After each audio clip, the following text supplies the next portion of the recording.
இன்னொரு சீன் வந்து நீலாம்பரி ரூமில் இருக்கும்போது அந்த ஆதர் கேட்குறாங்க, நீ என்ன மாதிரி திங் இது பண்ண வேணும், அந்த வசுந்தரா வந்து சாவடிச்சுட்டு நம்ம வந்து இன்னொரு கல்யாணம் பண்ணிக்கலாம்னு சொல்லும்போது அப்படியே தள்ளி எப்படி நீ எப்படி யோசிக்க முடியும் அதனால, என் வேலைக்காரி படுத்த இடத்துல என்ன படுக்க சொல்றியா அப்படின்னு சொல்லும்போது அந்த கேரக்டர் எப்படி இருக்கு பாருங்க, என்ன எழுதியிருக்காங்க.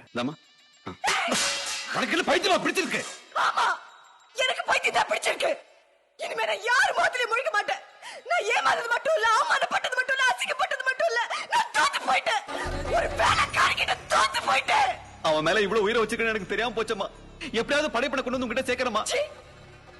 ஒரு வேலைக்காரி படுத்த இடத்துல நானா? உன்னால அதை நினைச்சு கூட பார்க்க முடியுதா? அதுக்கப்புறம் லக்ஷ்மி வந்துட்டு கம்ப்யூட்டர் நான் வந்து ராதாரவி வந்துட்டு பையனை வந்து பொண்ணை வந்து பணம் எல்லாம் இல்லைன்னு சொன்ன உடனே கை விட்டுருப்பாங்க. இங்கே பணம் வந்த உடனே வந்து அதுக்கப்புறம் வந்து நீலாம்பரி லைக் பண்ணுறா அப்படின்னு சொல்லி கேட்கும்போது சரி நான் வீட்டுக்கு நான் வர்றேன் அப்படின்னு லக்ஷ்மி அங்கே வந்துட்டு அவங்களுக்கே ஷாக்கிங்காக இல்லை, நீலாம்பரியை வந்து மருமகளாக செய்யறதுக்காம வசுந்தராவை பண்ணிட்டு படையப்பா கூட்டிகிட்டு வாடா அவங்க மருமகளை சொல்லுவாங்க. படையப்பா போய் என் மருமகளை கூட்டிட்டு வா.